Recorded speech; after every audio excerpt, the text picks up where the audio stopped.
Good morning, students. You have learnt some problems in the earlier sessions. In today's session also, I am going to work out some problems on continuative only. Now, if a point is given, you calculate at that point. When a point is not given, you take a general point and argue along the same lines. Now, here for each problem, what I am going to work out in this session, each problem the instruction would be different. Now, the first problem, let me take the first problem here. Show that the function f given by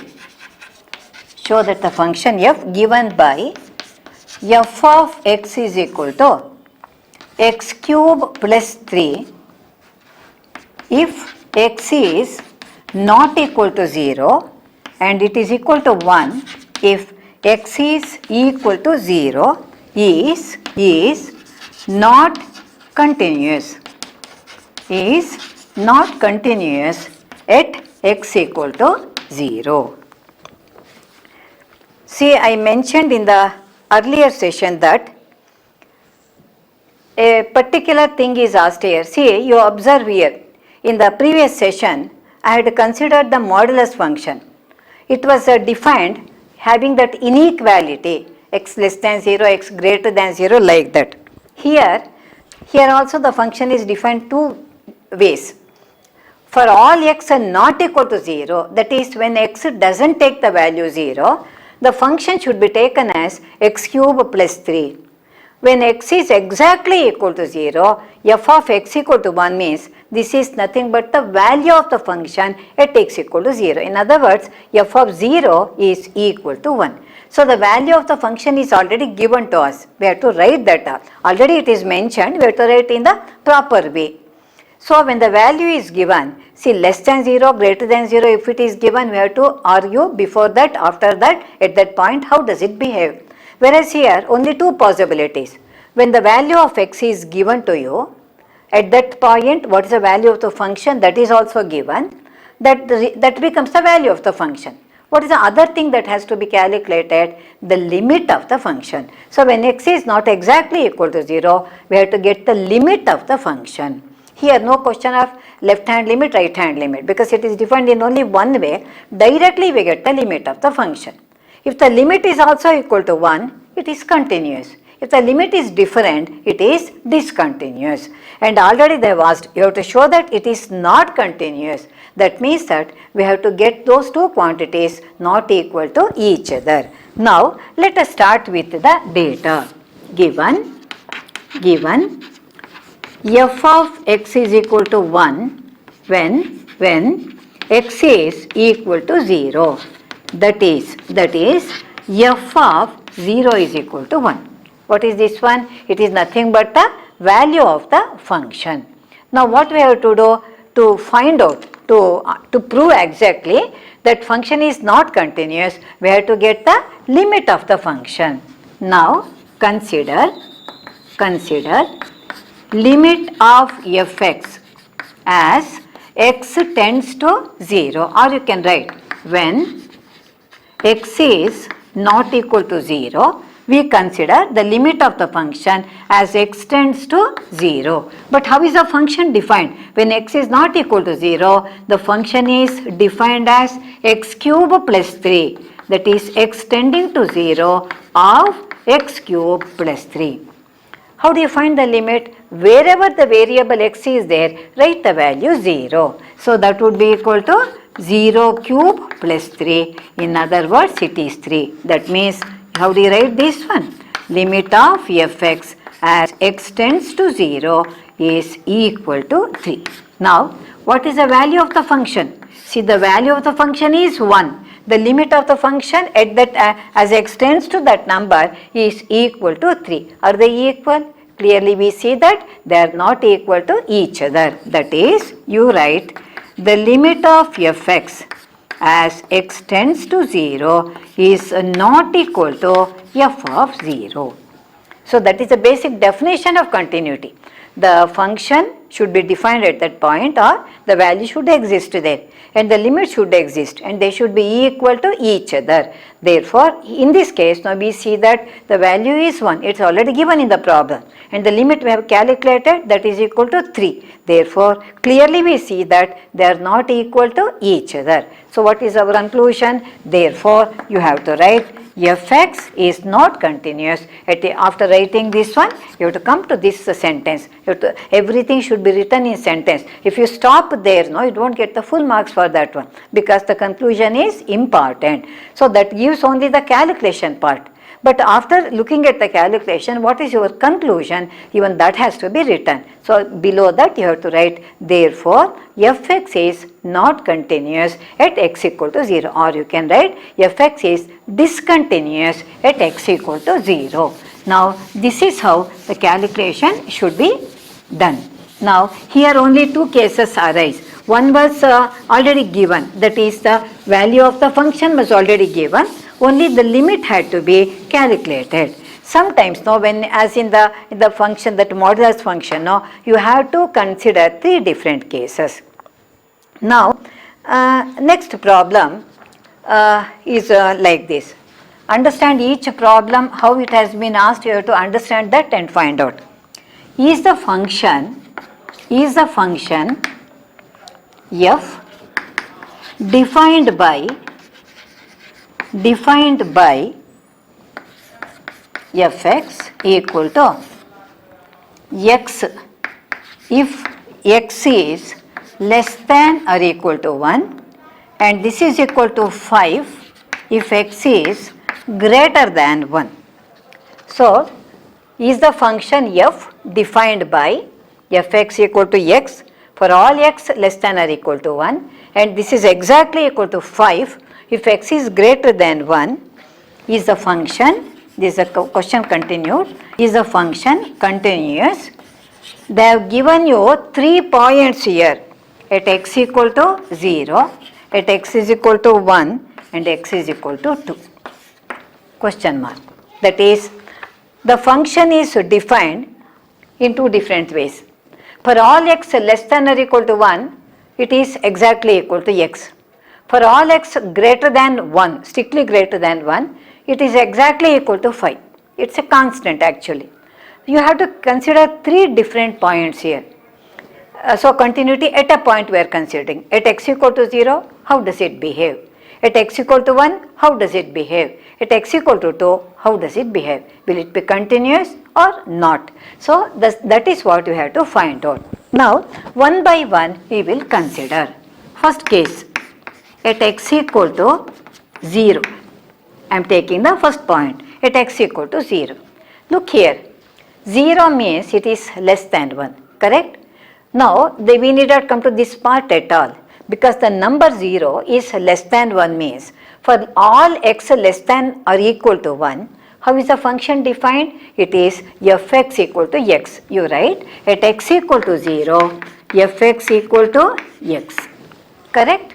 Now let's calculate the value, that is f of 0 is equal to 0. So that means it is the value of the function at x equal to 0. Now, how do you find out whether it is positive or whether it is continuous or not? Now for all x less than 0, the function has been given as fx equal to x, what we call as the identity function actually. Now we have to calculate the limit, the exact point is given. See, in one of the earlier problems, so when the exact point was not given, I took a general point, whereas it is not so here. A particular point is given and I am calculating limit of fx as x tends to 0. That is, what is the function, how it is defined? It is simply x here. Limit of x as x tends to 0, it is nothing but 0. But what is 0? It is f of 0. That means that these two are equal. The limit of the function as x tends to 0 is equal to 0. The value of the function at x equal to 0 is also equal to 0. Therefore, what is our conclusion? The function is continuous at x equal to 0. So at that point, we see that the function is continuous. Next is I will take the last point at x equal to 2. I will come to the point 1 afterwards. So it is the third point I am considering. Now at x equal to 2, I could have taken 1 also. Why I am taking this value is, see the function is defined x less than 1 here, x greater than 1. So 0 was less than 1, I took it first, and 2 is greater than 1, I am taking that case at x equal to 2, a particular point. How is the function defined? It is 5 here, that is f of x is equal to 5, or I can write f of 2 is equal to 5. How it is equal to 5? It is directly given. So need not worry about how it is equal to 5. They themselves are given in the problem itself, it is equal to 5. Now, what we have to do? The value of the function is given. Now we have to calculate again the limit of the function. That is, limit of fx as x tends to 2 is equal to limit of 5. That is how it is defined, as x tends to 2 is equal to 5. If we had an unknown number like x here, variable I mean, you could have given the value 2. But this is a constant, 5 is 5 only. Though we write symbolically, we write it as x tends to 2 because we are considering the limit. When the number is 5, you have to write, you cannot write a 2 here. If x were to be there, you could have written as a 2 here. But we are having a constant. Constant means the value remains the same. And what is that one? The value of the function was 5. The limit of the function is also 5. So what is our conclusion? It says that since both the quantities are equal to each other, we can say that the function is continuous at x is equal to 2 also. So at x equal to 0, it was continuous. At x equal to 2 also, it is continuous. So what is the other point that is remaining? Exactly equal to 1. That is, here, that's a number that has been given. So let me take the case at x equal to 1. At x equal to 1. Now, at x equal to 1, how is the function defined? First, let me write that one. That is equal to f of x is again equal to x for less than or equality. How is the value of x here? It is f of 1, that would be equal to 1. So, 1 is the value of the function at x equal to 1. Now, let us calculate the, so this is the value. Now, as I discussed in the case of a modulus function, here less than and greater than, when those two are there, we have to think about the left hand limit as well as the right hand limit. See, this number 1 is approached in two different ways. This is 1 here. It can be approached from here or from the right hand side, through the values less than 1, through the values greater than 1. So when function is defined like this, in the earlier problem it was equal to 0, unequal to 0. Whereas here less than greater than means always think about the left hand limit as well as the right hand limit. Let me take the left hand limit. Left hand limit means this case, less than 1 you have to take.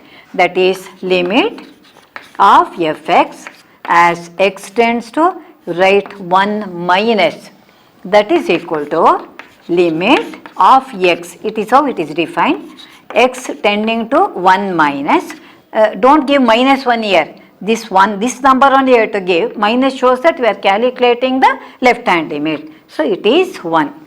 You consider the right hand limit, that is limit of fx as x tends to 1 plus. So for all x greater than 1, what's the value it is given? So if you approach it from the right hand side, it is function is defined in a constant way. It is fixed, it is a constant. So that is equal to limit of 5 as x tends to 1 plus. Since it is a constant, you observe that it is equal to 5. So the value of the function was 1. The left hand limit was 1. The right hand limit is 5. That is looking at the two different limits. Left hand limit is not equal to right hand limit. That means that at that point the limit does not exist at all. The limit does not exist. So that is the condition for the discontinuity, isn't it? The function should be defined at that point. The limit should exist at the point and they have to be equal to each other. Under these three conditions, the function would be continuous. Here, the function is defined, both the limits are existing, no problem, but they are not equal to each other. So that means, how do you write this one? Limit of fx as x tends to 1 does not exist. Does not exist. Therefore, when the limit does not exist at all, the function is discontinuous. So, at x equal to 1, the function is not continuous. See, before 1 it was continuous. After 1, see, in the one problem we have taken general point here. So, here the particular value is given, but the same condition. Less than 1 it was continuous, greater than 1 it was continuous, at exactly 1 it was discontinuous. So, this is how the argument has to be done. So, you have to argue logically considering the definition of the continuity of the particular point. Now, let me consider another problem. So, each problem is a little bit different. Different different means the function that is defined will be different. So, depending upon how the function is defined, you have to argue. You have to be careful about to look at the definition of the function. Equal, unequal, at that point you can calculate the limit as well as the value. But less than, greater than given, always you have to consider the left hand limit as well as the right hand limit. Let me consider, that means at the 3 points means at 0, at 2 it was continuous, and at 1 it was discontinuous. Now let me take another function. Is the function f given by or defined by f of x is equal to x plus 5 if x is less than or equal to 1, and this is x minus 5 if x is greater than 1, a continuous function. That is the question. Is it a continuous function? Question mark. See the little bit difference from each problem to another problem. In the previous problem, I had given you some 3 points. So at those points you have to calculate, isn't it? Whereas here, it is defined in 2 different ways, no doubt. Same number also are given you, x less than or equal to 1, x greater than 1. They have simply asked you, is it a continuous function? No point is specified here. So when the point is not specified, what do you mean by that one? You have to consider 3 different cases. One case, when x is less than 1, how does the function behave? When x is greater than 1, how does the function behave? Will it be continuous or not? And exactly equal to 1, how does the function behave? So, when you have this less than or greater than, always and there is only one point involved means 3 cases arise always. You remember this one. When one point is mentioned in the domain here, less than or greater than. So, before that point, after that point, or less than that point or greater than that point, at exactly that point. So, always you have to consider 3 cases. So, less than 1 means generally we argue taking a c to be a real number. Greater than 1, again taking a real number we argue. At exactly equal to 1 means, since it is defined in 2 different ways, we have to consider both the left hand limit as well as the right hand limit. If it is not defined like this, we will be having less number of cases. Otherwise, we have to consider the different ways. Now, one by one we will discuss. First, we will consider the extreme cases, less than 1 or greater than 1. So, first possibility, let x be less than 1. Let x be less than 1. Then this case I am considering. How is the function defined? Then fx equal to x plus 5. Fx equal to x plus 5. Now, fx equal to x plus 5. Now, let me consider as usual a general number, because a particular number, particular point is not given. Let c less than 1 be any real number. Any real number. Then f of c would be here. You have to write c here. It is c plus 5. Now, let me consider the limit. Limit of fx as x tends to c. Now c minus c plus c extends to c is equal to limit of x plus 5 as x tends to c. So wherever x is there, write the value c, it is c plus 5. C plus 5, what is c plus 5? It is nothing but f of c. That means what do you get here? Limit of fx as x tends to c is equal to f of c. So this is the limit and this is the value, both of them are equal to each other. So what is our conclusion? So for all x less than 1, it can take the function, the variable x takes any value which is strictly less than 1. Strictly less than 1, the function would be continuous. That means when you draw the graph of that one, there will not be any break in that one. Now let me take the other case, that is when the function, when the variable takes the value greater than 1. That is the other extreme value I am taking. When let x be greater than 1, then how is the function defined? It is f of x equal to x minus 5. Procedure is same. Let us take a point. If you have taken c, you can take a also, or you can take the same c here. Let the c greater than 1 be any real number. Any real number. Then what is f of c equal to? It is c minus 5. This is the value of the function. Now let me as usual calculate the limit of the function as x tends to c. That is limit of fx as x tends to c. What is fx equal to? X minus 5. That is of x minus 5. So put x equal to c to get the limit, and that is nothing but f of c. The argument is same, only the function will be defined in different ways. So for all x less than 1, we saw that it was a continuous function. For all x greater than 1, we have seen that it is a continuous function. Now, what is the other case that we have to discuss? Less than 1, it is over. Greater than 1, it is over at exactly equal to 1. So that is the third case. Third case means here we write it as case 1, case 2, case 3 only. Case 3, let x be exactly equal to 1.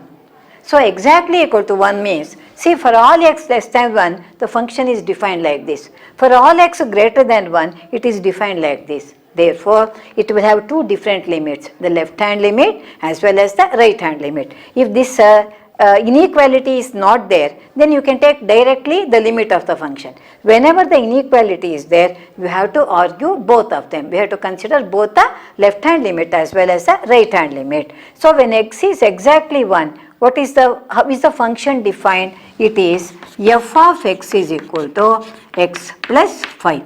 But we have the value. In the previous case now we took it as c, general one. Here the exact value has to be given. F of 1 is 1 plus 5, that is f of 1 equal to 6. Now this is the value of the function at x equal to 1.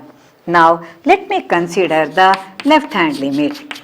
Left hand limit means this one. Right hand limit means this one. That is limit of fx as x tends to right 1 minus, that is limit of x plus 5 as x tends to 1 minus. It is don't give any minus value, give x equal to 1, 1 plus 5, that would be equal to 6. Even now we cannot come to any conclusion because the value is also 6, left hand limit is also 6. So we have to calculate the right hand limit. Then only we can come to the conclusion, that is limit of fx as x tends to 1 plus.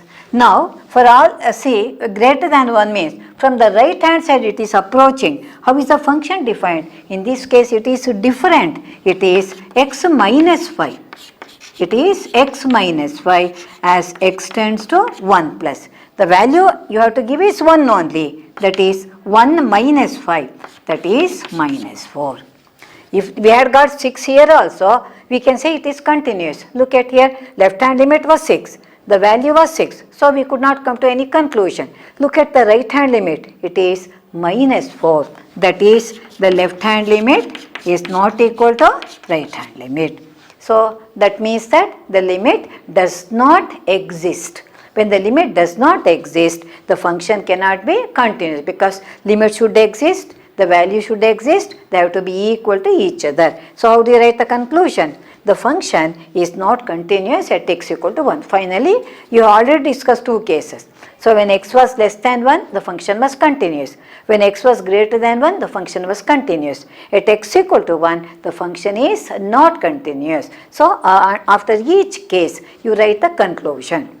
Then, so totally it is not a, what is the question, how is the question asked? Is the given function a continuous one? That was a question. So how do you write the answer? The function is not a continuous one. Because for the function to be a continuous function, it has to be continuous at each and every point of the domain. Whereas for all x less than 1, it is continuous. For all x greater than 1, it is continuous. At exactly 1, there is a discontinuity. When you draw the graph now, there is a break in that point. At x equal to 1, there is not continuity, it is discontinuous. Therefore, the conclusion is the function, given function is not a continuous function. So, depending upon how the question is asked, you have to write the answer, in other words, the conclusion in the same way.